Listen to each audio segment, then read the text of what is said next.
A partir de agora, aqui na Brasil Atual, Colibri na Quarentena. Uma conversa com quem está envolvido em trabalhos de cultura e entretenimento em tempo de pandemia. Colibri na Quarentena, um momento para refletir e se reinventar, na música, no teatro, no cinema e em todas as expressões de arte. Olá, pessoal. No programa de hoje vamos conversar com um dos maiores músicos brasileiros, o compositor, arranjador e clarinetista Paulo Sérgio Santos. Ele está lançando um novo trabalho, o álbum Peguei a Reta, com canções de Radamés Inátali, Severino Araújo, Ernesto Nazaré, Abel Ferreira, entre outros. Um papo sobre sua carreira e a música instrumental no Brasil, com a participação especial do flautista Toninho Carrasqueira, seu parceiro por 15 anos no Quinteto Villa Lobos. Tudo online em casa, na quarentena. Começando mais um programa na quarentena, nós vamos para o Rio de Janeiro falar com Paulo Sérgio Santos, clarinetista, arranjador, músico, compositor, uma figura muito importante na música brasileira, né? Não só com os trabalhos dele individuais, também com o Quinteto Villa Lobos, né? Só de Quinteto Villa Lobos gravar, pelo aqui o Toninho me passou aqui, ó. Só com o Quinteto Villa Lobos vocês gravaram mais de 15 CDs, né, Paulo? Sei lá, é muito trabalho, né? E o Toninho estava me montando aqui, o Toninho Carrasqueira é um amigo comum que vai participar. Para o gênero de música, né? Que é bastante. O Toninho, eu vou começar com o Toninho, porque a gente já vai falar sobre ele também. E aí ele passou um dado, eu falei, mas quantos CDs são? Ele falou, olha, só com o Quinteto gravamos 13 CDs e 2 DVDs em 15 anos. E aí falou de você, que daqui a pouco a gente vai ouvir o Toninho participar aqui dessa conversa. Paulo, antes... sabe mais que eu. Antes da gente começar esse bate-papo, que é um prazer a gente conversar contigo, embora remotamente, que é o que temos para o momento, né? Eu gostaria de recebê-lo no estúdio, fazer uma festa para você, com todo o trio também, né? Para participar do programa, mas infelizmente não podemos fazer isso. Então a gente vai fazendo o papo aqui remoto. Antes da gente começar a conversar da sua carreira, do seu trabalho, eu queria saber como é que você está encarando, né? Desde março do ano passado, os músicos tiveram que parar as atividades, né? Tem a questão de saúde, foi um negócio muito complicado para todo mundo, né? Eu sou grupo de risco, por exemplo, tive problemas. Alguns saíram de São Paulo, por exemplo, Toninho Carrasqueira, só para dar um exemplo, né? Saiu, está morando em São Luís do Paraitinga. Muita gente saiu, muitos músicos, né? Saíram dos seus redutos, foram morar em outros lugares e tal. O problema da pandemia pegou os músicos em cheio, foi um impacto muito grande.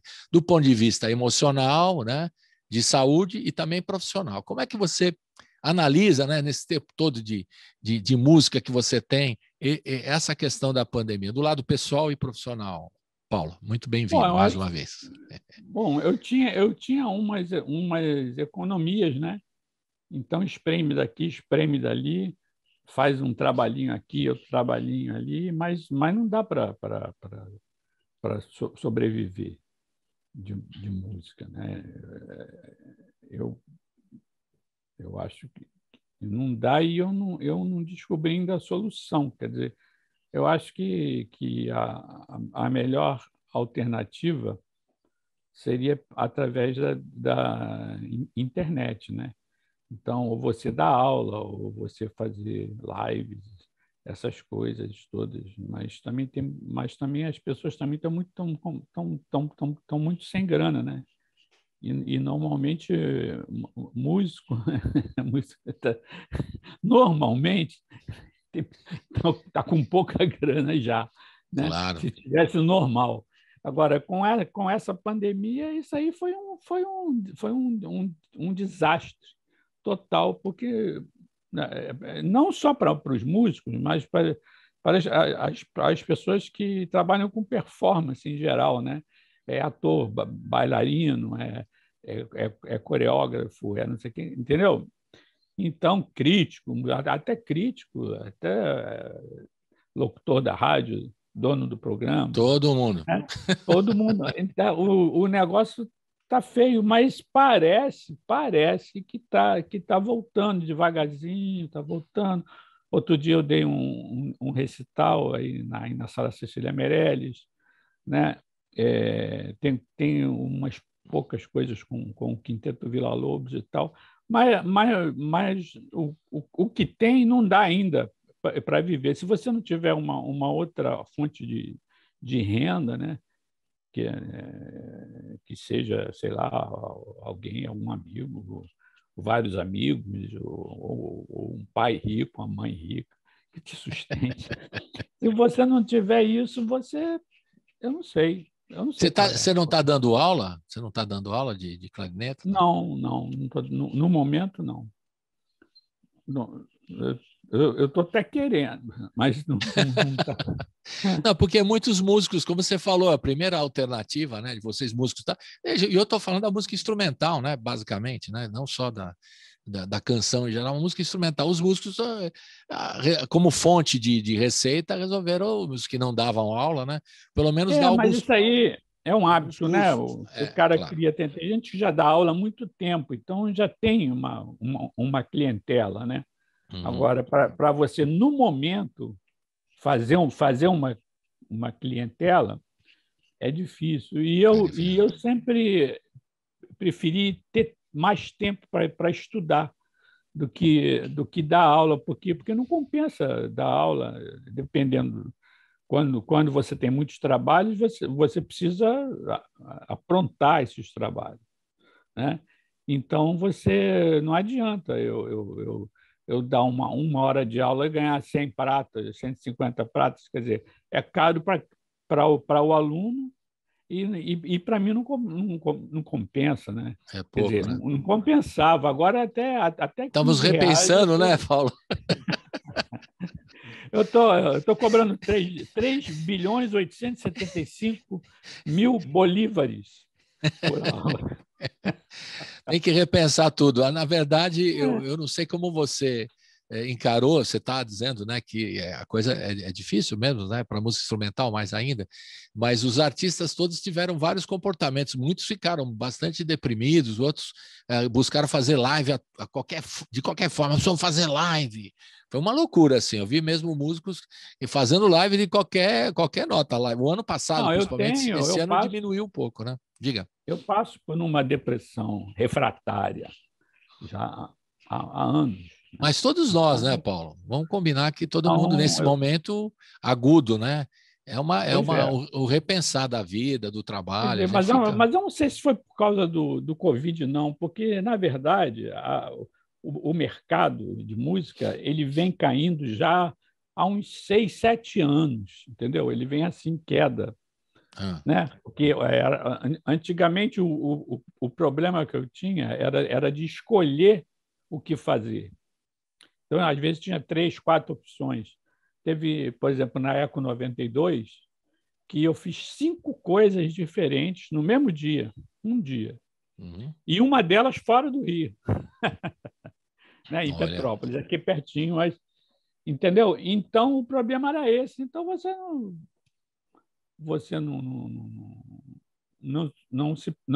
não se preocupava com essas coisas que hoje em dia se tem que se preocupar, né? Com esse mundo internautico, né? Vamos dizer assim. Ou internético, eu não sei, uma coisa ou outra. Então, tem essas técnicas de marketing, essas coisas todas que realmente eu, que tenho 63 anos, eu tenho uma certa dificuldade, embora eu mexa com o computador há muitos anos, desde quando começou o computador. Então, eu não tenho também dificuldade, assim, eu não tenho a vontade de fazer. Mas também tem uma coisa de muita exposição, né, Paulo? Esse negócio da internet eu discuto muitos. A gente faz um debate aqui com os músicos, né? Você não está refém da internet, das redes sociais? O cara fala, mas é o que tem, né? O que eu vou fazer? Eu sei que eu estou meio na dependência, mas não tem outra alternativa. Tudo bem, né? É uma discussão que a gente faz aqui, geral, né? Agora, e o exterior? O exterior não é um caminho? Eu acho meio chato falar isso, mas pergunto. O exterior não é um caminho para o músico instrumentista brasileiro hoje, como você? Mas tem sido, né? Tem sido, né? O caminho. Muitos brasileiros foram para Portugal. O meu filho estava em Montreal, depois ele voltou, agora ele está em Paris, entendeu? Então, mas ele é francês, né? Também. Eu não tenho cidadania, eu sou brasileiro só.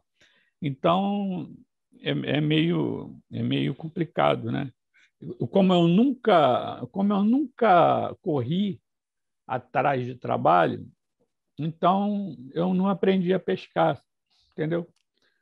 O peixe vinha sempre no meu colo, e cada um grande, às vezes vinha uma baleia, né?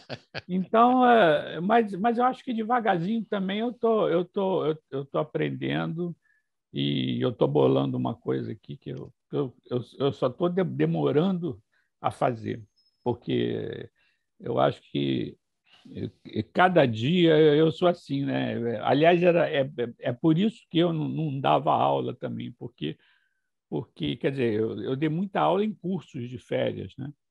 Muitos cursos, no Brasil todo, fora do Brasil, entendeu? Mas aí você está com o cara uma semana, 2 semanas, é uma coisa. E agora, eu queria ter a liberdade de ficar livre para mudar. Então, como é que eu ia chegar para um aluno e dizer assim, olha, você faz assim, assim, assim, assim. Aí no dia seguinte, eu falei assim, olha, não faz assim, não, faz assim, assim, assim, assim. Entendeu? Entendi. Então, era complicado. E, e aí eu evitava, justamente por eu achar que, primeiro, que a relação, vamos dizer assim, custo-benefício era muito baixa Entendi. em relação aos trabalhos. Poxa, eu cheguei, olha, há 10 anos atrás, eu cheguei a ganhar, sei lá, 5.000 reais por uma apresentação, Aham. entendeu? E eu com uma atrás da outra, às vezes 2 num dia, 3 num dia. Então, sabe, não eu nunca fui rico, mas nunca tive problema de, de comer, né? Claro. Porque Mas você não eu, acha porque que eu, essa dificuldade da música instrumental, especialmente que a gente está falando, né, não é por causa também da falta de incentivo de políticas públicas para ajudar? Porque eu acho que, sabe, a música instrumental ela tem que ter um apoio de iniciativa privada e também de políticas públicas, né? De apoio, de incentivo, tá? Um músico como você, Paulo, desculpe, deveria ter todo o apoio para que os seus projetos todos financiados, entendeu? olha, É uma todos coisa esses. que para mim seria natural, como eu vejo em outros lugares no mundo, quando você vê, né? Por exemplo, eu vejo gente lá. Você falou da França, seu filho está lá. Eu fui para lá também recentemente, e lá tem Clube do Choro com incentivo para os Não, músicos aqui tem franceses. também. Em Não, eu sei. Brasília, o Clube do Pois é, Choro mas estou falando lá atuante. com incentivo para os músicos trabalharem, e músicos franceses que estão aprendendo choro, que é um orgulho para a gente, né? Pois é. Não é? Enfim, entre outras coisas. Mas Mas e tem quando não verba. pode fazer? É, aí é que Aí tá, como né? é que fica, né? Por exemplo, esse recital que eu fiz na Sala Cecília Meirelles foi para 30% da capacidade da sala, entendeu? Então, quer dizer, 30% com 100%, só o valor do ingresso já, não, já é capaz de não pagar as despesas de luz, Entendi. funcionário, tu entendeu? Então, você com 30% só, só, só com patrocínio, só com apoio e com projeto e essas licitações. Agora, estão aparecendo, né? Bastante alternativas aí de licitação, e esse também é um caminho. Mas até voltar ao normal mesmo, eu acho que eu não sei. Vai demorar muito, né? Mas tem que ter, Eu, porque a por gente exemplo, vê. eu já Fala. decidi que eu nunca mais eu vou deixar de usar máscara, né? Tá certo, é. Nunca mais. Pode acabar a pandemia, dizer, não, pode tirar, mas eu não vou tirar. Eu já avisei o Caio, se eu morrer, você bota máscara no defunto, porque tem um significado. Isso aí, É, porque é uma coisa que. Não, Paulo, você está falando uma coisa, até brincando, mas que é fato, né? Porque essa coisa veio para ficar e vai mudar, já está mudando as nossas vidas, né? Então, os projetos que eram todos presenciais, que é horrível falar isso, mas é a expressão que se usa, né? O show que eu quero ver você tocando lá, com o trio e tudo mais, não consigo, então tem alternativa, então vai ser uma coisa híbrida, vai ter gravado pela internet e poder assisti-lo ao vivo também. Então, sei lá, são coisas que vão acontecer aí, porque essa coisa veio para ficar mesmo. Então, a E gente o tem que ator? conviver com. Como é que o ator Pois é. sobrevive? É a mesma coisa, né? Quer dizer, não é só músico, afeta toda uma cadeia né, de produção de eventos e entretenimento e também, né? E aí, sei lá, não sei. Ela vai se A transformar, solução. está se transformando tal, né? Tem Vamos ver. gente que vai tocar no metrô, o outro toca no meio da rua, né? Outro faz gravação. Esse disco, por exemplo, né? Vamos falar dele. Eu fiz um pouquinho antes. Peguei a reta. Eu fiz esse disco assim 1 mês antes de ser declarada a pandemia, né? E, e tem dado pano para manga, assim, tem tido uma boa repercussão, tem muita gente querendo comprar Que bom. o CD Físico que a gente fala hoje. também, né? Então, sei lá, quem sabe? Eu tenho a impressão de que esse formato vai voltar a ser forte, entendeu? Porque ele é muito prático, é muito um CD é uma coisa que praticamente não tem um desgaste, quer dizer, é só o plástico que dura, sei lá, 30, 40 anos, entendeu? Mas não é como o vinil, por exemplo, que se você ouvir muito, daqui a pouco você fura o disco. Entendeu? Enfim, é que agora o pessoal todo fica mandando tudo nas plataformas digitais, né? Ninguém tem. O que é legal também. É legal, mas na rádio aqui eu chego a rapaziada nova que está lançando o trabalho e fala assim, pô, e aí, cadê o CD, né? Eu pedindo, né? Eu falo, não, tá tudo na plataforma, não temos mais dinheiro nem para fazer o CD, agora tudo na plataforma. É a nova geração que pensa assim, né?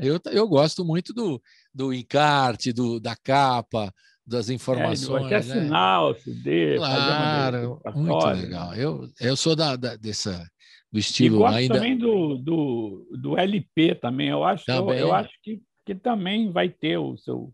É claro, são nichos bem menores, né?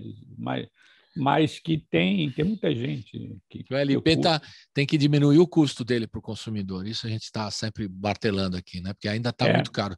Esse LP agora só tem uma fábrica aí no Rio, uma fábrica aqui em São Paulo e outras que estão surgindo.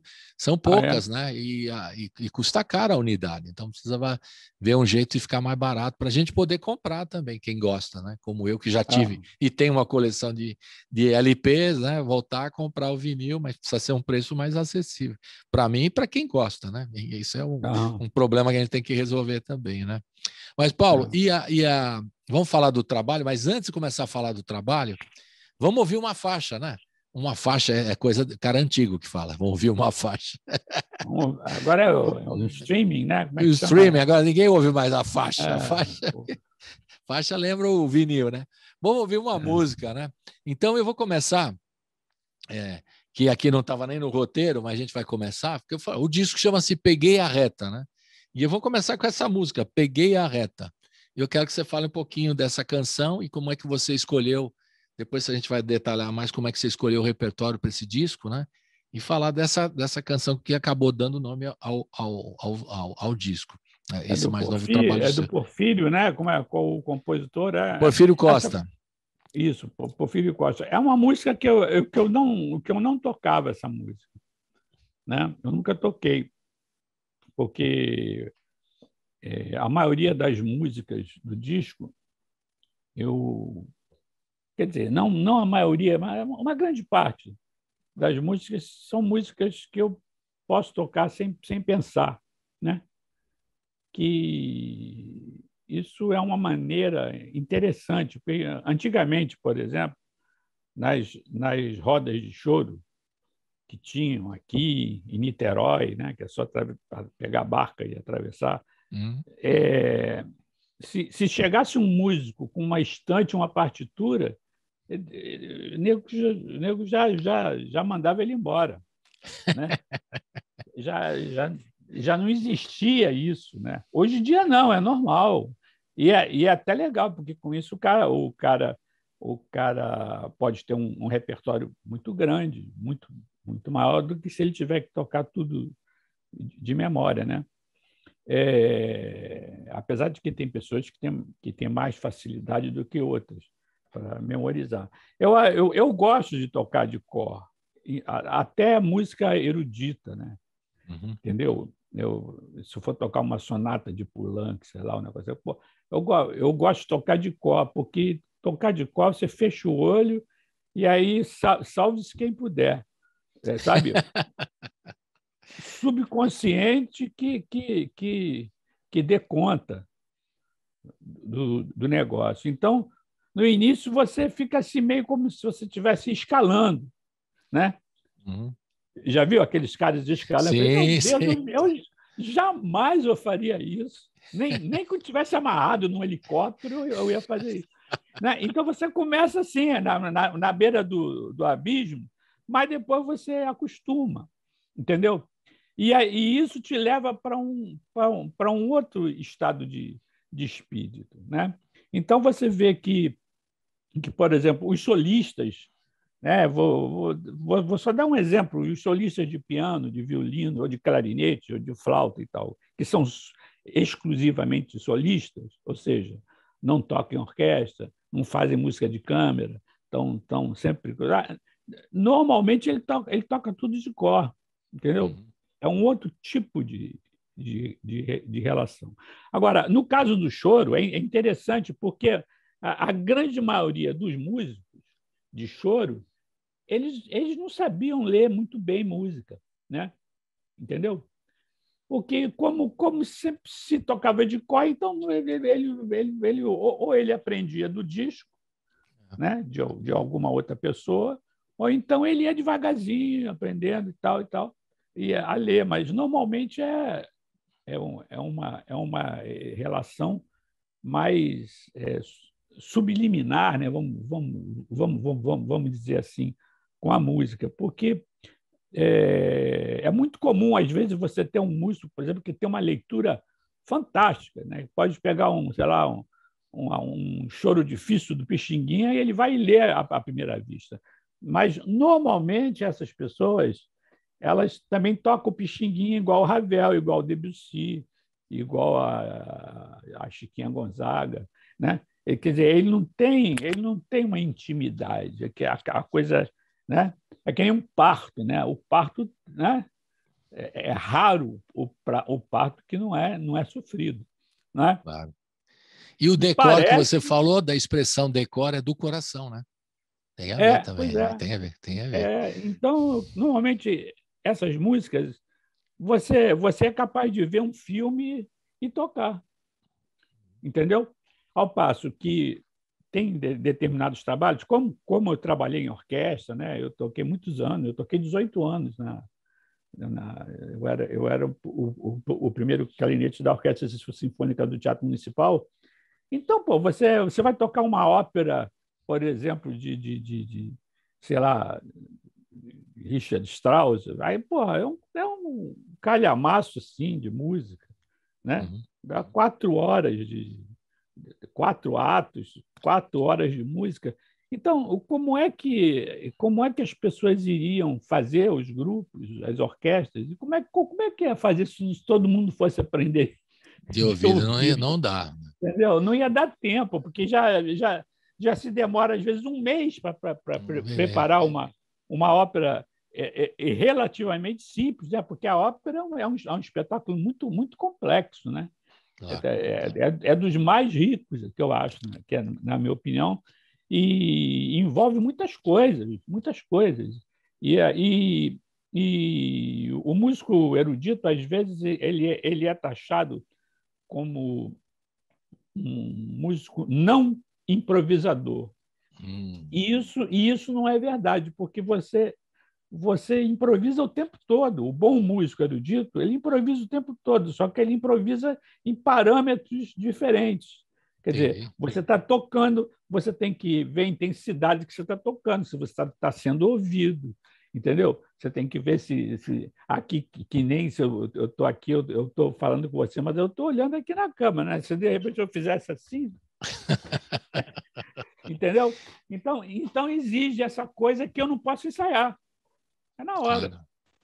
Então, Então você está colocando as questões muito claras aí, entre a escrita musical tradicional e o natural do músico de improviso, né? O músico que não lê exatamente. a partitura. E você trabalha as duas coisas, né? Porque você tem uma formação erudita e também uma trabalhei formação... também com música contemporânea, né? Então, que aí já é outra coisa, outra história também. Então, o lado bom e o lado, né, o lado bom dos dois universos, né? Entre aspas, o erudito e o popular, né? Que você trabalha, você transita tranquilamente nessas duas. Eu tinha um certo trauma que eu achava que eu tinha que tocar tudo de cor, não podia usar partitura. Então, aí uma vez eu assisti um concerto do Itzhak Perlman, que é um grande violinista, e ele tocou tudo com partitura. E é um solista, é um dos maiores violinistas do mundo, né? Uhum. Não sei se você conhece ele, é o Itzhak Perlman, né?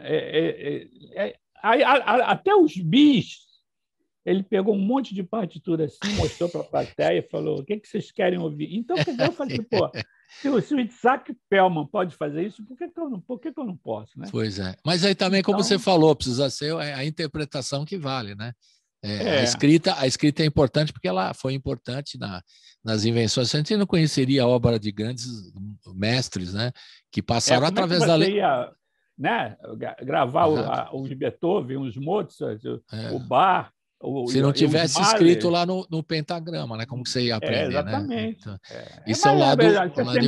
Muito com o repente, né? Que é improvisado com o texto escrito. Quer dizer, pois é. O texto não é, quer dizer, as palavras, as letras, não é o poema. O poema ele sai dali. Claro. Né? Mas para ele sair dali é preciso ter uma técnica, né?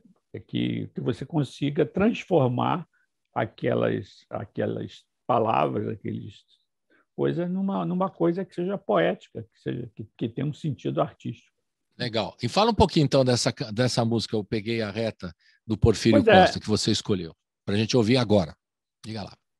Essa música é interessante. É como eu falei, eu não tocava essa música. Mas eu estava vasculhando umas partituras e eu achei que combinava, né? Com o repertório que eu estava fazendo. Porque eu não fiz esse disco com nenhuma pretensão assim, vamos dizer assim, eu tenho vontade de fazer trabalhos assim inusitados, né? Com músicas só minha, do Caio, música nova, ou alguma coisa realmente onde eu atue como compositor. Tem até uma música minha aí, mas como eu não me considero um compositor, né? Eu nem coloquei aí, selecionei, que é o Samba da Lua. O Samba da Lua, tá aqui. Então o que acontece? Apareceu um cachorro aqui, o dono da casa, eu tenho que tratar ele direitinho para ele ficar quietinho.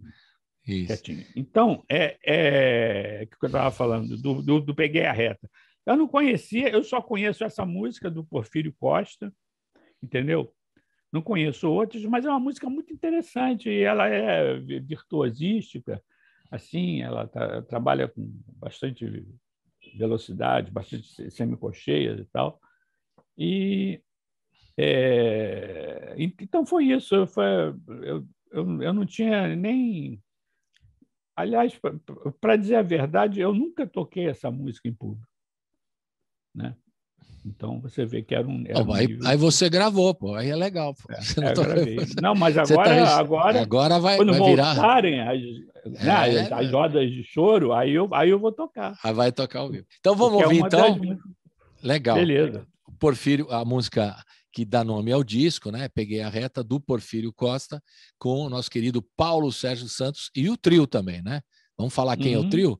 O Diego Zangado na percussão e o Caio Márcio, seu filho, no violão. Isso. É isso? É isso. Então, roda! Roda!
Estamos de volta com o Paulo Sérgio Santos, clarinetista, músico, arranjador, compositor, uma figura muito importante da música popular brasileira, e a gente está mostrando um pouquinho hoje no programa aqui o álbum Peguei a Reta, né?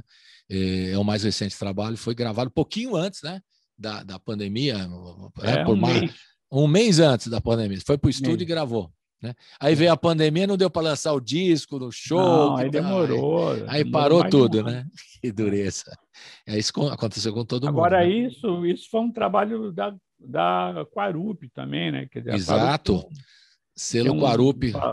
Um valor muito grande, porque ela se empenha, né? Porque você vê, você lançar um disco em plena pandemia, exato. já é uma coisa ousada. E de música instrumental, que o pessoal não dá tanto valor. Instrumental, né? Quer dizer, sem letra, sem cantor. Então, é um trabalho que eu tenho que agradecer muito a Aquarup, ao Mário de Aratanha, que foi quem me convidou, né, porque ele tinha relação com a Aquarup, e o Sérgio Lima Neto, que é o dono lá do estúdio, lá em Petrópolis, que é onde a gente ficou você os gravou. 4 ou 5 dias para gravar esse CD.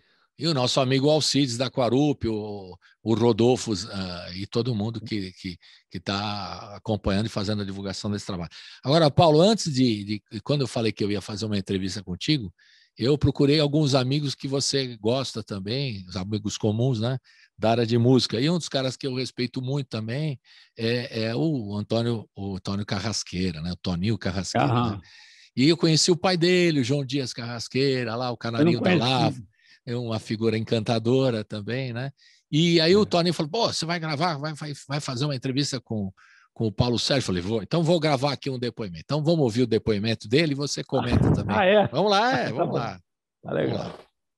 Espera aí, deixa eu tocar aqui. Deixa eu acertar aqui também, que eu também tenho que acertar aqui. Vamos lá. Vamos lá. Tivemos um probleminha técnico aqui com um cachorro no estúdio.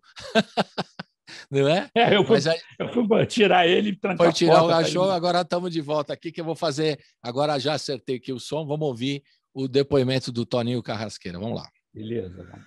Salve Colibri, salve amigos da Hora do Rango, esse programa maravilhoso da Rádio Atual, TVT. Bom, o Colibri pediu para eu falar sobre o Paulo Sérgio Santos, esse músico extraordinário. Eu sou meio suspeito porque nós trabalhamos tantos anos juntos, então o Paulo é como um irmão para mim, né? A gente ficou muito, muito amigos, mas assim mesmo eu consigo ter uma independência de pensamento para dizer que o Paulo é um músico extraordinário, desses que aparecem a cada não sei quantos 200 mil anos, um cara com uma inteligência fora do normal, com uma musicalidade fora do comum, e capaz de tocar com a mesma propriedade uma peça do Mozart, do Stravinsky, um choro do Pixinguinha, uma bossa do Tom Jobim, um jazz. O Paulo é um músico desses aí que extrapola em tudo que ele faz, né? Uma pessoa, uma sensibilidade extraordinária, de uma inteligência extraordinária, de uma musicalidade.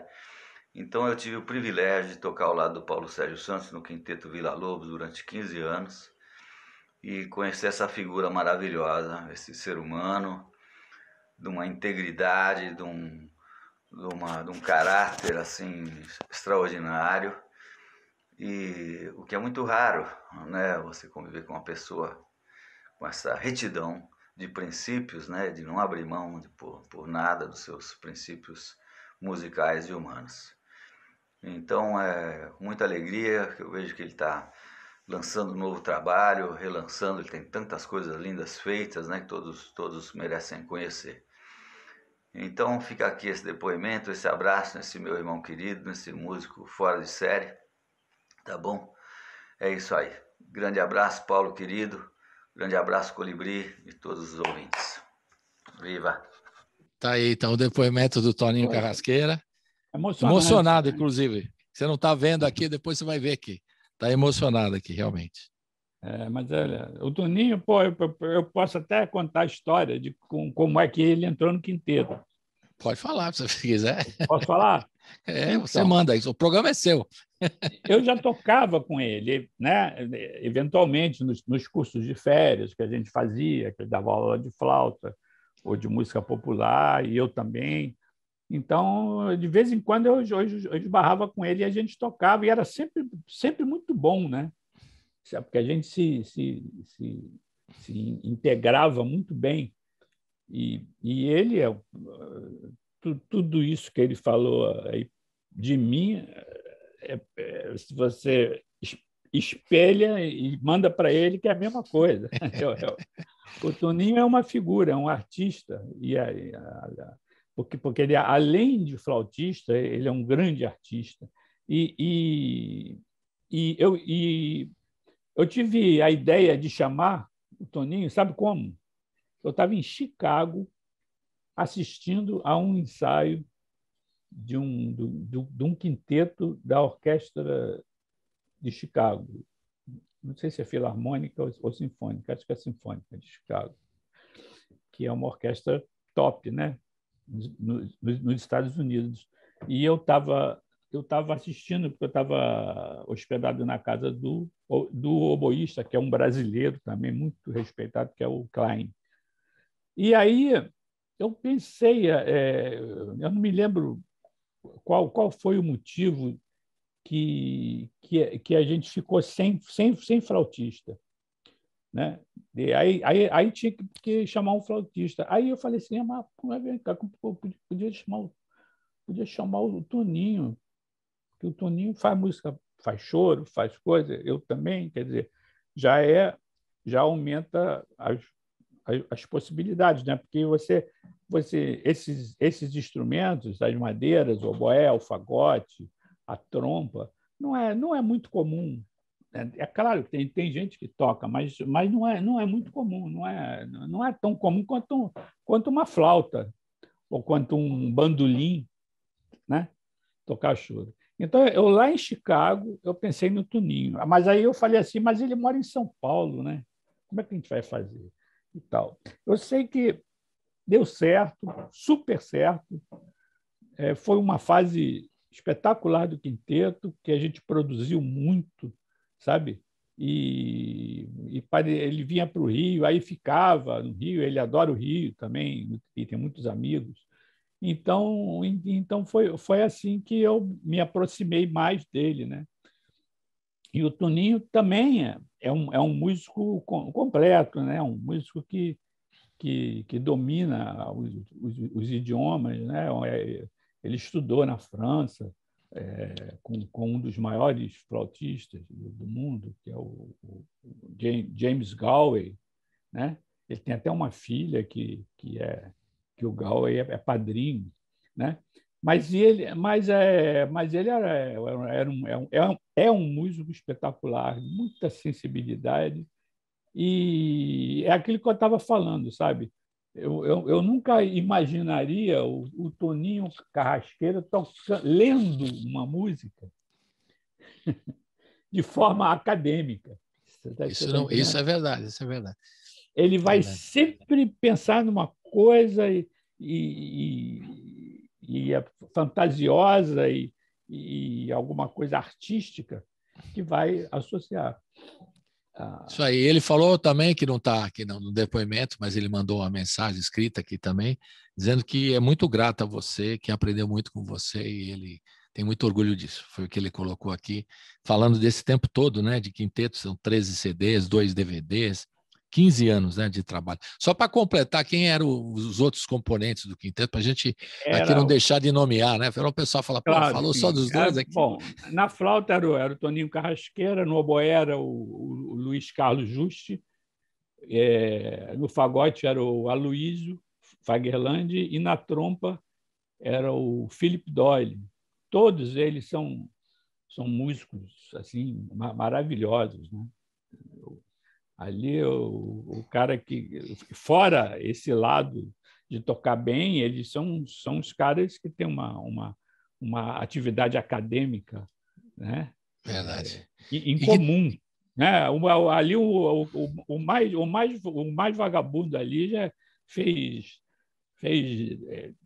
hiperdoutorado na NASA em órbita. E você chama sempre a atenção do fato do sujeito importante para você transitar entre o erudito e o popular, né? Entender essas duas formas de se expressar, né? Tanto com a partitura formal, né? Que você preserva uma obra, como também trabalhar em cima do que você sente na hora, decor do coração, né? Como você colocou. Quando é que você começou a tocar música na sua vida? Pois é, Paulo. Tem uma coisa interessante. Você sabe quando se deu o meu primeiro contato com o choro? Não ideia. Não tenho a menor ideia, né? Sim. Pois é. Foi na Assembleia de Deus de Madureira. Não tem, realmente não ia. Essa não ia acertar. Aquela do Cunha. Essa não ia acertar mesmo. Aquela do Cunha, do pastor Everaldo. Sim. Né? Então, é o seguinte, eu fui criado na Igreja Assembleia de Deus e eu comecei a tocar gaitinha pequenininho, com 3 anos e meio e tal, que aí diz a lenda, né, do meu pai, que dizia que ele comprou para ele, mas ele não conseguia tocar, então ele largou ela no sofá. Aí, quando ele voltou do trabalho, eu tava tocando os hinos lá da igreja, diz ele, né? Então, esse foi o meu primeiro contato com a música, totalmente intuitivo e despretensioso, né? Uhum. Depois eu fiquei um tempo afastado. Eu tocava também na escola.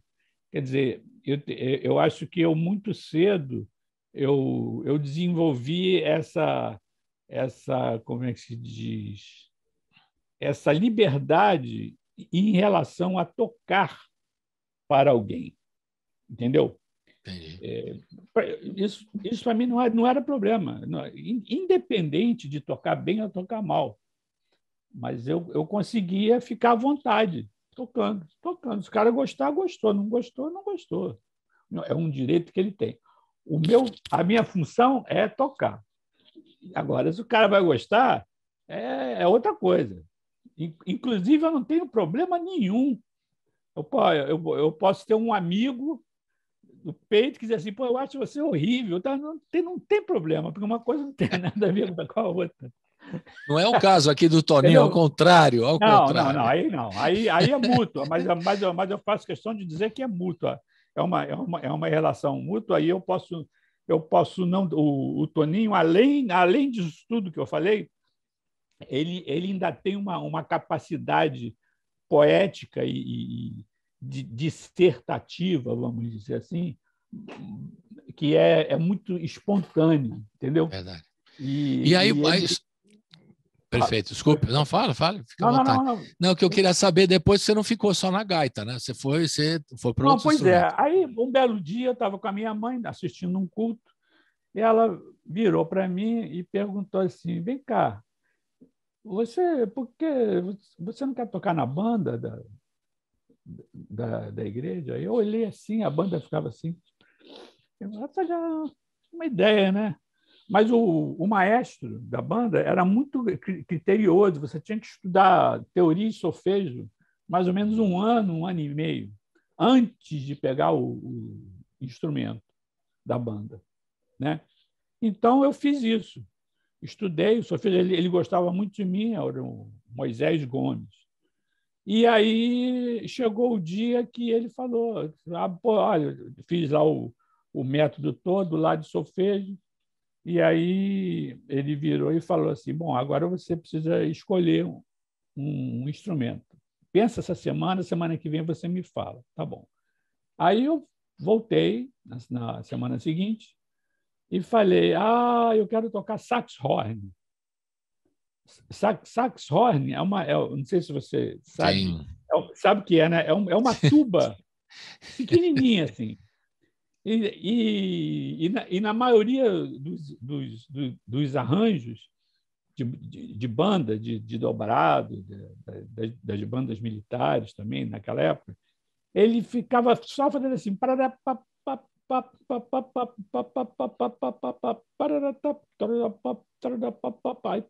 Aí ele virou para mim e falou assim: o quê? Você estudou tantos teoria e solfejo para ficar fazendo Não, nada disso. Saxofone, não. Escolhe outro instrumento. Aí passou mais uma semana, aí eu escolhi flauta. Eu quero tocar flauta. Aí flauta? Mas acontece o seguinte, eu não tenho uma boa flauta aqui. Eu não tenho uma boa flauta para te emprestar. Olha, eu faço o seguinte, olha só, eu tenho aqui um clarinete. Aí me mostrou, eu não sabia nem o que era. Me mostrou o clarinete, me deu e falou assim, o dó é aqui, né? Essa mão aqui, mão esquerda. O dó é aqui, o resto é contigo. Uma boa instrução. O pontapé inicial sensacional, hein? O dó é aqui, o resto você se vira. Eu cheguei em casa, não saía som, porque a palheta era dura demais, nem vibrava, só saía vento, né? Até que eu olhei e falei assim, pô, cara, esse negócio essa palheta, eu acho que ela tem que vibrar, né? Ela deve vibrar para produzir o som. E quem sabe ela não está dura demais. Aí eu peguei uma gilete, me lembro disso, e comecei a raspar a palheta. Entendi. Aí começou a. Aí eu chamei meu pai também não conseguia, não saía som. Aí eu fui, até que começou a sair o som. Aí eu entendi, esse negócio com aqui... chance de poder se machucar também, brincando, cortando a gilete. Pois é. Então, quer dizer, a minha relação com a clarineta, no início, foi meio autodidata, né? Uhum. Mas acontece que eu falei do choro, isso é importante. Tinha um senhor que tocava clarinete na banda, já ele era o responsável pela sonorização da igreja. Não sei se você conhece essa igreja, mas Sim. ela já foi não, considerada... Essa não. A Assembleia de Deus de Madureira já foi a maior igreja da América do Sul, né? Então, era uma igreja muito grande e tal, e tinha um som também bastante potente. Mas ele tocava, quando chegava na hora de tocar a banda, ele se largava o som lá e ia para a banda e tocava. E ele fazia uns improvisos, ele não tocava os hinos, né? A gente tinha a harpa cristã, então, quando dizia assim, hino 212, né? Aí a gente pegava o 212 e aí você improvisava na hora, um arranjo. Um fazia um arpejo aqui, o outro fazia aqui, o outro fazia introdução e tal, mas era tudo improvisado, entendeu? E ele fazia umas variações, uns arpejos, umas coisas assim, virtuosísticas, que eu achei lindo aquilo. E aí eu comecei a imitar, né? A tentar fazer, porque era difícil fazer aquilo que ele fazia. Aí eu fui, até que eu assimilei aquela linguagem. Aí, posteriormente, ele me falou que ele tinha sido chorão e que ele tocou com Pixinguinha. Olha só que Entendeu? história. Então você vê que... Como é que chama loucura, né? o cara do som e da clarinete? Como chama? Você lembra dele? Luiz. Irmão Luiz. Chamava Luiz. de Irmão Luiz. Uhum. Né? Era um senhor simpaticíssimo, boa praça e que tocava muito bonito, mas era nessa onda de improviso, de roda de choro. Pegava o hino lá da harpa cristã que virava choro, cheio de arpejo, cheio de notas, cheio de... E aí eu fui nessa onda, né? Aí depois eu conheci o pessoal do choro, né? Através do quinteto, porque aí eu entrei no quinteto. A minha vida é meio enrolada, porque as coisas foram as coisas vão te levando, mas chegar onde tem que chegar é o destino, como diz o outro. Não foi nada planejado. E aí você passou para o estilo formal, porque você já estava improvisando, você estava naquela de improvisar já. Pois é, não, mas eu tocava com um clarinete que é muito mais acadêmico, né? Porque eu estudava método, estudava aquelas coisas. E tinha um outro clarinetista na banda, que ele era um grande clarinetista até hoje. Ele tá aposentado, mas ele tocou também na Orquestra Sinfônica Brasileira, e era um grande clarinetista. E eu fiquei... Ele virou um ídolo para mim, né? Então, eu sentava do lado dele e ele perdeu assim, muitos cultos, né? Porque eu ficava perguntando as coisas para ele no meio do culto. Mas como é que... Você atrapalhava os cultos, Paulo Sérgio. Vamos combinar, você atrapalhava. Como é que você fazia? Como é que você faz o staccato, a língua? Você bota onde a língua na palheta? Aí ele, com a maior paciência, explicava. Aí eu queria estudar com ele. Eu quero estudar contigo. Aí eu falei assim, não, olha, tem um clarinetista formidável que é o José Botelho, que é conhecido, é um ícone da clarineta no mundo, né? Então, aí eu por sugestão dele, eu fui estudar com o Botelho. E o Botelho era clarinetista clássico. Entendi. Né? Era, não, é porque ele está vivo, ele tem 90 anos e ele ainda toca maravilhosamente bem, entendeu? Ele só não toca porque, sei lá, com 90 anos o certo era ele até ficar arrepiado de ver uma clarineta, mas ele toca todo dia, ele toca um pouquinho, né? Entendeu? Então, aí eu fui estudar com o Botelho e eu me lembro que num dos cursos de férias que eu fiz em Curitiba, eu tive uma discussão acirrada com um dos integrantes do quinteto Villa-Lobos, que era o Carlos Gomes, que tocava trompa, fundador do quinteto. E justamente porque ele falava... Não, só para entender um pouquinho, Paulo, desculpe mas interromper, mas para a gente entender melhor, aí você já está no ensino formal, né, com o Zé Botelho de clarineta, e você já está no quinteto. Você já tinha entrado no quinteto. Já. Não. Isso é antes do quinteto. É isso que eu estou falando, é antes do quinteto. Eu tive essa discussão com esse integrante do quinteto. Ah, tá. E aí... Mas foi uma discussão acirrada, sabe? Uhum. E aí aconteceu que no dia seguinte ele me chamou para o quinteto. É tudo tão contrário. Na minha vida, você brigou e aí o cara falou, bom, esse cara deve ser bom, então briguei, o cara falou assim, não, mas esse cara, porque eu defendia, eu dizia, não, nada disso. Ele dizia, não, mas isso aí, rapaz, tem que fazer alguma coisa séria na vida, porque música não dá dinheiro, não sei o que. Que nada, não é nada disso. Entendeu? Aí ele foi e me convidou para o quinteto. E o Botelho é que estava tocando no quinteto, o professor José Botelho. E aí ele falou assim, olha, vocês trabalham aí com o Paulo Sérgio, ele é muito novo e inexperiente, mas deixa ele aí no quinteto. Se aparecer alguma coisa que ele não dê conta, vocês me chamam que eu venho e faço, né? E isso nunca aconteceu. Que ótimo. Você foi ficando, acabou ficando mesmo. Foi indo, acabou ficando. Mesmo, de cabeça. Que né? beleza. E aí você vai seguindo no trabalho do quinteto e no seu estudo. Aí, através do quinteto, que tinha o Ayrton Barbosa, uhum. que era o fagotista, e que era um cara muito engajado politicamente com a esquerda e com os artistas, né?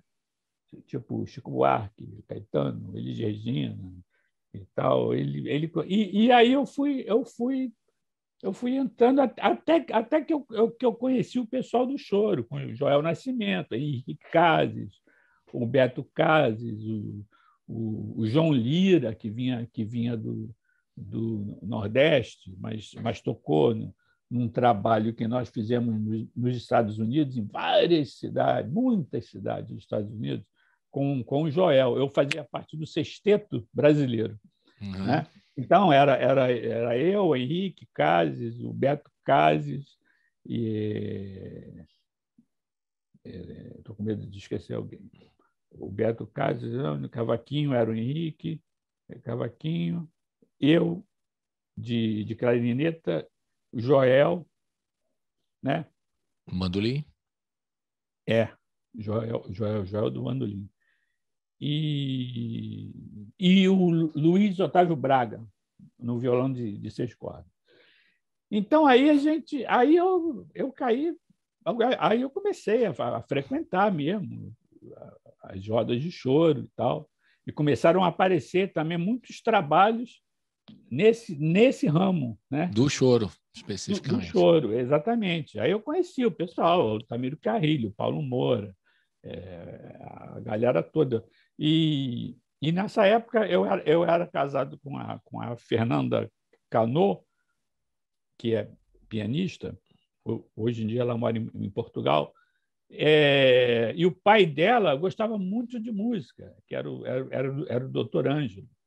Ele era um apaixonado de música, de jazz, de música brasileira, entendeu? Era um apaixonado.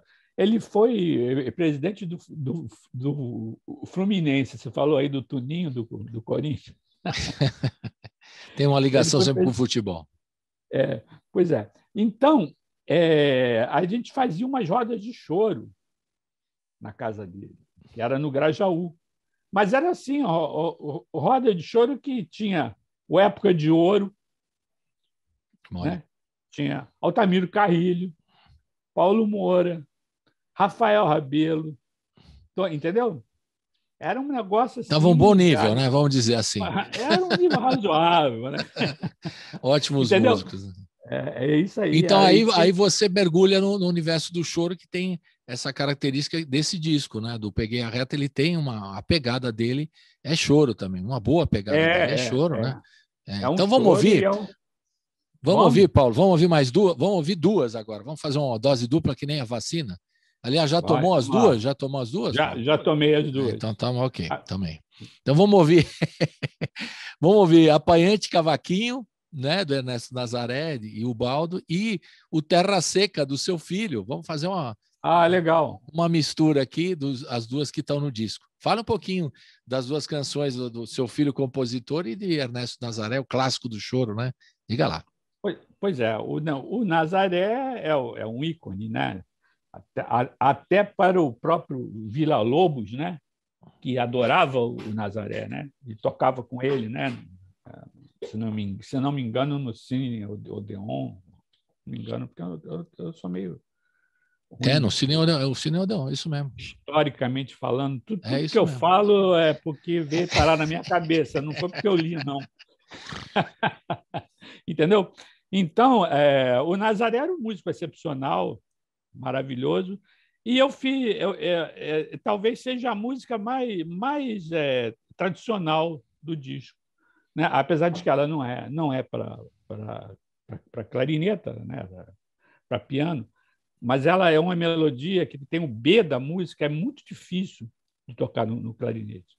A parte B, aquele é bem difícil de tocar e eu custei aprender aquilo ali, né? Então você vai tocar o Peguei Apanhante Cavaquinho e vou tocar um das antigas e um novo compositor que é o seu filho. Pronto. Pois é, o Terra Seca. O Terra Seca eu não sei nada sobre o Terra Seca. Eu sei que é uma música nordestina, porque o Caio é o seguinte: o Caio, eu me separei da mãe dele e ele foi morar com a mãe, pequeno, bem pequeno. E a mãe dele se casou com um amigo meu, que era um francês, Jacques. E, inclusive, era um cara excepcional, né? Ele cuidou muito bem do Caio, era um sujeito... Eu tenho sorte com os meus concorrentes, né? Vamos dizer assim, entre aspas. Então, porque eu estou falando do Jacques, por quê? Por causa do Caio, que o Caio por causa fez do Caio, a Terra Seca. E o Caio sempre... Aí, quando ele fez 17 anos, ele cismou de querer morar comigo. E eu tinha... A minha casa é grande, né? Quer dizer, não é grande, mas tinha lá quarto lá que dava para ele. Aí ele foi lá para casa. E aí ele começou a tomar contato com esse gênero de música, porque ele só via, por exemplo, as rodas de choro, ele só assistia e tal, porque o negócio dele era... Ele começou com o Luiz Otávio Braga tocando choro, mas ele gostava de rock and roll, de Mamonas Assassinas. Coisa de adolescente, né? Depois vai mudando. Não, adolescente não, mas moleque, antes moleque. Pré-adolescente. E aí, quando ele foi para minha casa, eu morando em Santa Teresa, ele podia ir para lá todo dia, praticamente. E foi exatamente na época que teve aquele boom da Lapa, que teve aquela... De repente explodiu a Lapa, apareceu o Carioca da Gema, Rio Cenário, e outras casas onde se fazia música brasileira, exclusivamente, né? E o choro samba, né? Claro. Então, ele passou aí sempre... Depois ele fez aquele grupo que me foge aqui, no momento me foge o nome dele. Ele fez um grupo que era assim, era um choro, mas que tinha uma influência jazzística muito grande. Mas eu desenvolvi com o Caio uma relação mais de amigo que de do pai. que de pai e filho. Entendeu? Então, o Caio é muito fechado, então, e eu respeito entendeu? Então, eu não tenho a menor ideia do que levou ele a fazer essa música. Eu sei que é uma das músicas que eu mais gosto. É bem bonita mesmo. Então vamos ouvir Apanhante Cavaquinho, do Ernesto Nazaré, e Terra Seca, do Caio Márcio Santos, filho do Paulo Sérgio, com o Paulo Sérgio Santos e trio, nesse disco incrível chamado Peguei a Reta. Roda!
Você está ouvindo Colibri na Quarentena. Estamos de volta com o Paulo Sérgio Santos, falando do trabalho Peguei a Reta, o novo álbum dele, né? Álbum dele também é um cacófono, né? Fica feio o álbum dele. Né? O boom das lives também, você já viu essa? A gente fala que o boom das lives rola também, isso acontece. E esse trabalho é muito legal, lançado pelo selo Quarup, né? Esse trabalho produzido antes da pandemia, que está sendo lançado agora, o trabalho do Paulo. Quantos discos gravados você tem? Você consegue lembrar, não? Assim, mais ou menos? Entre quinteto, entre participações? Muita coisa, não sei, né? Não. Eu sou ruim, rapaz, de tempo. Eu tenho algum problema em relação a espaço e tempo. Mas é muito, é trabalho... Quantos anos? Quantos anos de trabalho? Não são muitos CDs, não passa, acho que não passa de 20, não, 30, sei lá. E de trabalho, mas profissional? Meu trabalho, esse é o terceiro. Pronto, terceiro trabalho solo. Aliás, talvez o quarto, porque tem um primeiro que a gente gravou em Paris, que foi com o trio, com o Maurício Carrilho e o Pedro Amorim. Uhum. A gente fez um disco que super premiado, e aquele disco eu tenho uma importância assim grande no disco. Legal. Talvez por ser um instrumento melódico, né? Legal. Então, eu peguei a reta, digamos que é o 4 disco solo do Paulo Sérgio. É isso? A gente não estaria errado em afirmar. Esse primeiro eu não chamaria de solo, não. É um trio mesmo. Mas é um trio onde eu tenho um destaque muito grande. Tá bom. Enfim, esse então é o terceiro.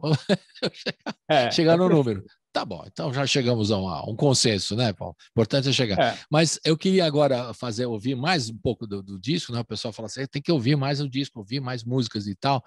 E aí eu separei aqui duas, né? O Luar de Coromandel, né?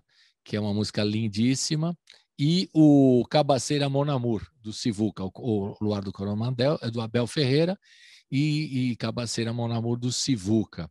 E eu queria que você falasse um pouquinho dessa figura que o Abel Ferreira, que eu tive o prazer de conhecer, né? Um clarinetista incrível, né? E eu não sei se você conheceu ele pessoalmente, né?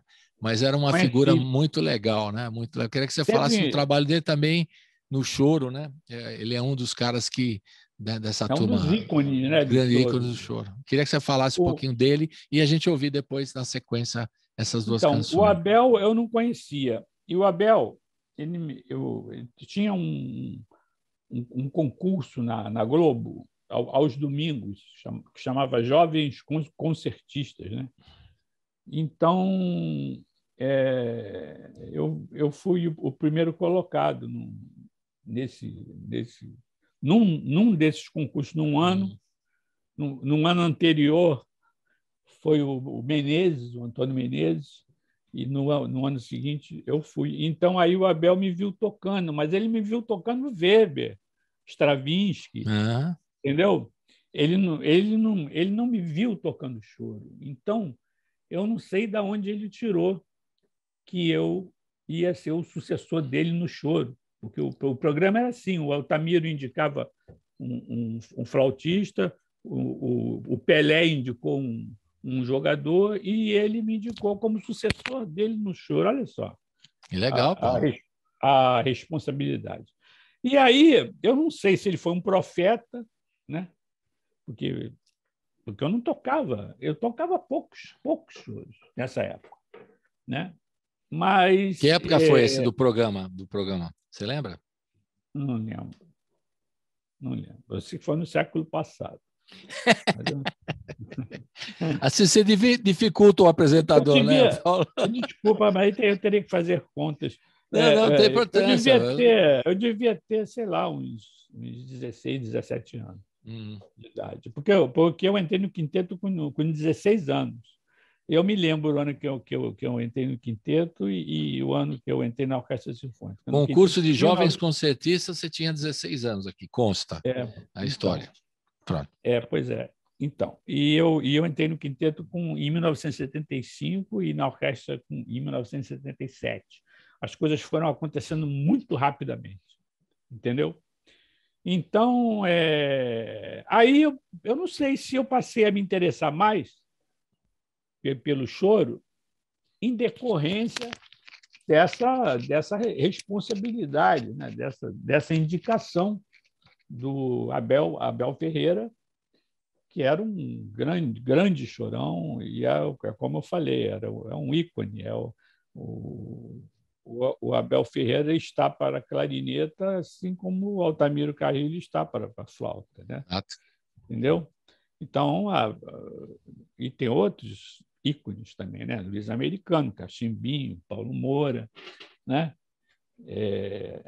Tem esse rapaz aí de São Paulo, posso chamar ele de rapaz, porque ele é bem mais novo do que eu, Alexandre Ribeiro, que é toca muito, Alexandre Ribeiro. É um excelente musicista também. Então é isso, quer dizer, o choro é muito rico, né? E agora aqui no Rio tem quando ele indicou você, só para entender, quando ele falou assim, esse cara vai ser meu sucessor, aí você se despertou mais ainda para o choro.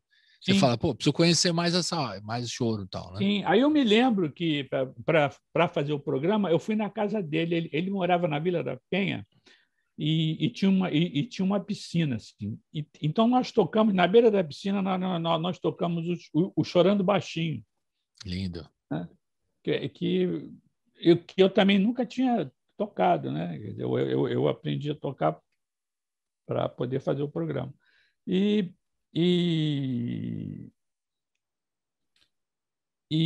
é o que eu te falei, o meu repertório, a minha vida musical e artística, ela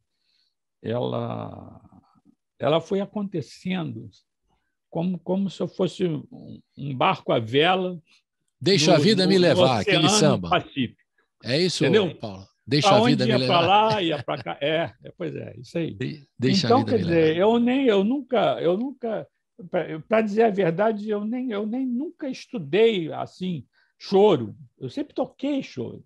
Entendi. Né? Eu nunca... Mas é legal ter, por exemplo, porque a vida te levou a você estar lá, o cara te ver, o Abel, e falar que você é o cara que vai suceder. Mas, por exemplo, você vê que coisa interessante. A gente estava falando aqui, né, off, sobre o Abel, que fazia aquela música Sai da Frente. Sai da frente. Que ele fazia aquele efeito, ploc, ploc, ploc, ploc, né? Um negócio assim. É isso. Aquilo ali é uma técnica expandida da música contemporânea, que eu, por exemplo, não sei fazer aquilo. Eu e vários clarinetistas. Tem até gente que, se você vai na internet, tem gente que jura que vai te ensinar a fazer e você faz tudo que o cara faz. Eu não consigo. Eu não faço, o Botelho não faz, o Freitas, que é aquele clarinetista que eu falei, que foi o meu ídolo, também não faz, entendeu? Então, a questão da música contemporânea, vamos dizer assim, vamos voltar assim uns 20, 30 anos, um tempo, né? Então, o pessoal já chamava de música contemporânea. Quer dizer, contemporâneo é aquilo que está sendo feito naquele momento, né? Então, já era uma certa pretensão você pegar um gênero de música e dizer que aquela música era uma música moderna, uma música de vanguarda, né? Seria a mesma coisa que o cara, sei lá, pegasse e chamasse o concretismo, né? Isso aqui é a música, é o que tem de mais moderno. Ou então dizer, não, Stravinsky é o máximo, Debussy, Ravel, acabou e não tem mais nada, ou é o Xenax. Então, quer dizer, você tem essa música e muita gente se especializou nessa música, né? Então, é engraçado, porque eu toquei bastante música contemporânea, menos os slap-tong que o Abel fazia, que eu não sabia, não sei fazer. Então, eu toquei bastante música contemporânea e eu gosto de música contemporânea, entendeu? Eu acho que... Agora, o que eu não curto muito é quando o cara vem assim, eu vou levar para dentro da sala de concerto o som da Avenida Paulista. Pô, é melhor pegar uma cadeira, chegar lá, botar na Avenida Paulista e ouvir, não é melhor? Por que eu vou levar o som da Avenida Paulista? É que as pessoas... às vezes os caras gostam, fica na onda e digamos, na moda da ruptura, né? Eu vou fazer uma ruptura e tal. Agora, aí falar que isso são rupturas, né? Mas é o que eu estou falando, o gênio aparece, ele consegue extrapolar a linguagem, né? Exato. Entendeu? Então você vai encontrar coisas maravilhosas em praticamente todos os gêneros de música. É verdade. Entendeu? Então, na sequência, depois do Abel Ferreira, Luar de Coromandel, né? Coromandel, que é a terra dele lá em Minas. É, né? A terra dele. É a terra dele em Minas. E depois tem o Cabaceira Mon Amour, a música do Sivuca e da Glorinha Gadelo. Eu queria que você falasse um pouquinho para a gente ouvir já na sequência essas duas canções. Essa música eu aprendi porque eu fiz um duo com o Sivuca, uma época. Uhum. Né? E eu aprendi essa música com ele. Também não sei, ela tem até entre parênteses está escrito, né? Cheirinho de mulher. Cheirinho de mulher, né? Cheirinho de mulher. Eu não sabia tinha esse nome. Então, o Sivuca foi outro músico também icônico. Maravilhoso. E você encontra coisas do Sivuca E choros incríveis também, né, Paulo? Nossa, mas choro é o choro que, de repente, esse choro que eu gravei dele, o outro, não o Cabaceiro, mas o Dino Pintando Sete, de repente entra um maracatu, né? Verdade. Entendeu? Então, quer dizer, eu gosto muito, por exemplo, é que nem o João Lira. O João Lira, não sei se você conhece, é um violonista que é uma enciclopédia nordestina. O Nordeste é muito rico de música, muito rico, né? E fica esse negócio, né? A gente fica aqui assim, Rio, São Paulo, às vezes bobagem, né? Com uma certa rivalidade, às vezes, né? Eu não tenho rivalidade nenhuma. Tanto é, se eu tivesse rivalidade, eu não falava do Alexandre Ribeiro, que eu sou um fanzaço dele, né? Então, agora, parece que é porque talvez seja distante mesmo, né? Fisicamente distante. Mas hoje em dia acho que não é mais assim, né, Paulo? A coisa está mais... Não, né? Acho que nesse ponto melhorou muito, está muito mais... As pessoas estão muito mais juntas. Eu conheço pouca coisa do sul do Brasil. Eu não tenho intimidade, como, por exemplo, o Djamandu tem. Exato. Porque ele veio de lá, né? Pois é. Entendeu? Então, quer dizer, tem certos estilos... Às vezes tem gente que fala assim, o Paulo Sérgio toca qualquer tipo de música. Não é verdade. Não é verdade. Se você quiser, você toca, né? Se você quiser, você toca. Vamos combinar. Não sei. Não, porque eu posso não aprender. Pode... Eu não aprendi o slap-tong lá do Abel Ferreira, eu posso não conseguir. Mas existe, por exemplo, uma música judia que chama Klezmer, por exemplo, que é uma música assim, uma força brutal, né? E eu não toco uma música sequer de Klezmer, entendeu? Agora, é claro, se eu tiver que fazer um disco de Klezmer, eu vou ter que ter um tempo para... Vai estudar, vai pesquisar e vai sair uma coisa, né? E vai sair uma coisa linda. Que eu aprenda, porque é o que eu estou falando, não é bem assim, né? Legal. De dizer que o cara toca tudo. Não é verdade. Então vamos ouvir duas. Então, o Luar de Coromandel, do Abel Ferreira, essa canção linda, né, homenageando o Abel Ferreira, que indicou o Paulo Sérgio Santos como o sucessor dele, não é pouca coisa. O Paulo Sérgio teve que incorporar essa do sucessor do Abel Ferreira. E na sequência, o Cabaceira Mon Amour, a música do Sivuca e da Glorinha Gadelha. Lembrando que o Sivuca, realmente, além do som nordestino, da sanfona, de ter tocado com a Miriam Makeba e tudo mais, fazia choros incríveis, né? Ele era um chorão também incrível. Vamos ouvir, então. Roda!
Estamos de volta com o Paulo Sérgio Santos, falando um pouquinho do disco Peguei a Reta, falando do seu trabalho, a sua história como clarinetista, como arranjador, como compositor e tal. O lado compositor, às vezes, fica de lado, o Paulo Sérgio, com relação ao intérprete, o clarinetista, o arranjador, fica de lado o compositor. Como é que você coloca o compositor, você, nessa história toda, como compositor? Olha, eu gosto muito de composição, mas eu não me considero um compositor.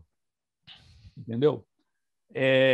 Por quê? Porque eu não componho. Pô. Eu vou ser compositor com, sei lá, com 30 músicas? Não. Ué, pô, sim. Villa-Lobos fazia 30 músicas num dia. Não, mas Paulo. Entendeu? Não digamos que você é um compositor bissexto, para usar uma expressão antiga. O Mignone, por exemplo, dizem que ele compunha assim todo dia, como se fosse um trabalho de 8 a meio-dia, depois de 2 às 5, todo dia. Quer dizer, então o cara tem uma produção. Isso também é muito importante, entendeu? Porque o que não quer dizer que eu faça música ruim, né? É como eu falei, o próprio disco, eu Peguei a Reta, eu só conheço essa música desse compositor. Do Porfírio. Né? Agora, isso não quer dizer que ele seja mau compositor, mas você não por exemplo, quando você fala em Pixinguinha, você tem centenas de composições. Quando você fala em Valdir Azevedo, você tem outra. Fala em Jacó do Bandolim, tem uma cacetada. O próprio Abel Ferreira tem bastante música, né? Então, quer dizer, eu não tenho essa pretensão, embora eu goste muito e acho até que eu levo jeito. Então, mas você não se dedica mais porque os outros projetos ficam à frente do seu trabalho como compositor? Não, agora o que fica à frente é nada, né? O nada assumiu o seu tempo, é o nada. Quem sabe agora, Paulo Sérgio, você se estimula mais, né? Para compor. Assim. Para você compor mais, de repente. Por que não? Certo? Pode ser, pode ser. Então, acabar compondo. Você senta aí e compõe. Tem os malucos para aí. De tocar, né? De repente para de tocar. De repente para de tocar. Não, parar de tocar, aí você vai cometer um ato horroroso para a música brasileira. A gente não vai admitir aqui. Nós vamos fazer um protesto, vou eu e o Toninho e um monte de músico aí no Rio, não deixar fazer isso aí. Que é isso? Não, de jeito nenhum. Você acho que pode até compor mais aí, de repente. Né? Tem um pessoal de choro também, o Hamilton de Holanda, que interpreta muita música, né? Toca muito, ele também está compondo. Ele falou, agora eu estou me exercendo, o exercício dele de compor compulsivamente. Então, é uma forma dele extrapolar aquela coisa, aquela criatividade dele. E eu acho que E o Hamilton é um músico excepcional. Né? Também, né? Incrível, né? Eu conheci o Hamilton, ele era garotinho, ele já tocava tudo que de Jacó ele tocava. Ele já era geninho, né? Já era geninho. Geninho não, genão. O Hamilton é um dos músicos assim mais bem dotados em termos de talento que eu conheço. Mas, de repente, a gente vai incentivar o Paulo Sérgio Santos, compositor também, e vai sair um discão legal. Você já fez um disco só de canções suas? Não. Pronto, tá. E vão avisar com o Arup que já está pronto. Tá bom. É uma forma de estimular você, pô, porque aí você vai e mergulha aí no trabalho, não é? Bom, a gente está no finalzinho do programa, quero que você fale um pouquinho sobre esse trabalho, já está nas plataformas digitais, né, Paulo? Você pode entrar na Spotify e tal e acompanhar o disco inteiro. São, no total, quantas faixas são? 1, 2, 3, quantas? Total aqui eu não sei, nunca contei. Vamos contar. 1, 2, 3, 4, 5, 6, 7, 8, 9, 10, 11, 12, 13, 14 faixas. Nossa Senhora, bastante. Pô, não sabia, né? Não sabia que eu tinha tocado tanta música, né? São 14 faixas. Overdose de Paulo Sérgio Santos. Não, que nada. É uma delícia, é um trabalho maravilhoso. Parabéns. Agora, eu queria só destacar uma coisa que eu esqueci de falar. Que essa música que eu toquei do Abel, Luar de Coromandel, eu fiz questão de fazer ela solo. Só clarinete. Ficou lindo. Por quê? Deixa eu te fazer uma imagem que você vai entender perfeitamente. Por exemplo, aqui na tela eu estou vendo você e estou me vendo no meio, né? Partida no meio. Se entrar uma terceira pessoa, o que vai acontecer? Vai ter que diminuir o seu espaço, o meu, para poder caber. Né? Se entrar uma orquestra sinfônica, o cara vai ficar desse tamaninho. Não é? É verdade. Entendeu? Então, tem hora que eu acho que menos é mais. Perfeito. Então, por isso, eu fiz questão dessa música do Abel, como ele fez essa música em homenagem à cidade dele, né? E eu falei assim, eu quero ocupar a tela inteira nessa faixa. Né? Voltamos à faixa. Não, ficou lindo o trabalho. Eu quero ocupar a faixa inteira. Então, com isso, você pode ocupar, entendeu? Porque quando você divide a bola... Não, mas essa música especialmente pediu esse tipo de interpretação, né, Paulo? Pediu, né? Foi uma coisa que você sentiu na hora, falou, vou fazer assim, ficou muito legal. É. Agora, no finalzinho, a gente vai ouvir duas, porque a gente está ouvindo muito do disco e tal, né? E a gente vai ver duas apresentações ao vivo do Paulo Sérgio Santos, né? Uma ele tocando com a Maria Tereza Madeira, a música do Radamés em Atali, que é a música Remexendo, e depois você tocando a música do Severino Araújo, Um Chorinho em Aldeia, que também as duas estão no disco também, e você tocando ao vivo. Então eu deixei para o finalzinho para o pessoal curtir você ao vivaço ali, ó, fazendo aqueles, né, o dó que você aprendeu e desenvolveu bem para caramba. Não foi? O cara falou, Obrigado. Vai no dó, depois se vira. Não foi assim que ele te ensinou? Aí você o aprendeu não, e foi... Não, o resto é contigo. E o resto, vamos combinar que ele acertou em cheio. O resto muito bom. O resto é muita coisa, né? Agora, se você quiser falar no finalzinho um pouquinho dessas duas canções que estão no disco também e essas gravações que a gente vai ver ao vivo aqui do vídeo, né? São 2 vídeos que a gente vai ver. Diga. O Remexendo, né?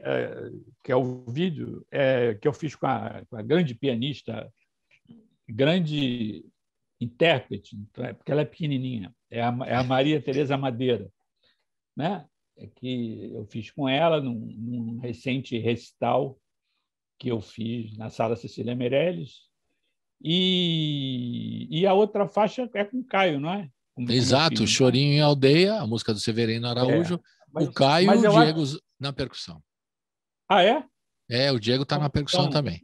Mas são 3? Não sei, se estão. Acho que sim. Eu tenho impressão que não. Você e o Caio só. Não foi ao vivo, não. Mas não foi ao vivo, é um vídeo, né? Vamos ver, não foi. Mas a gente gravou assim, mas é um vídeo. Então são 2 vídeos, um do show ao vivo que você fez na Sala Cecília Meirelles e o outro que é uma gravação de estúdios, para a gente deixar claro, não é isso? E Chorinho em Aldeia. Um compositor também muito importante que é o Guinga, né? Não, aí o Severino Araújo, o Chorinho em Aldeia, certo? Não. Você está falando... Ih, rapaz, eu estou fazendo uma confusão. Não, as duas finais é o seguinte, então, Remexendo, que você já disse, né, do Radamés. Aqui vai ser... Não, vai, vamos direto assim mesmo. Do Radamés, com a Maria Tereza Madeira, lá na Sala Cecília Meirelles. Depois tem um Chorinho em Aldeia, a música do Severino Araújo. Agora você complementa aí, por favor. Tá, pois é. Aí tem essa música com o Severino, com essa obra do Severino que ele tocava muito. Eu ia sempre nas domingueiras voadoras, né, que tinha no Circo Voador, antigamente, aqui no Rio, que era a Orquestra Tabajara e o Severino Araújo. E volta e meia ele tocava essa música. Legal. E aí você colocou também no disco e tem essa gravação de estúdio, que é o vídeo que a gente vai ver. Vendo os 2 vídeos aqui, encerrando a participação do querido Paulo Sérgio Santos. Agradeço muito a paciência aqui com a gente. Eu que agradeço aí. Um abraço virtual. Vamos dar um abraço virtual aqui. Lembrando que o disco, né, lançado pelo selo Quarup, tem o Paulo Sérgio Santos na clarineta e tem o Caio Márcio Santos nos violões e o Diego Zangado na bateria e percussão também, participando de você. Abração, saúde. Um abração, obrigado. Hein? Saúde para você, para todo mundo e até a próxima. E aguardando depois que tudo isso passar, você vir a São Paulo aqui para a gente fazer. Aí nós vamos fazer uma roda de choro, chamando o Toninho e tudo mais, e vamos fazer aqui, tá bom? Alexandre. E vamos fazer uma festa aqui para você. Músicos maravilhosos. Parabéns pelo trabalho, parabéns pela obra, Paulo Sérgio. Muito obrigado. Valeu. Tchau. Tchau. Valeu. Uhul. Valeu.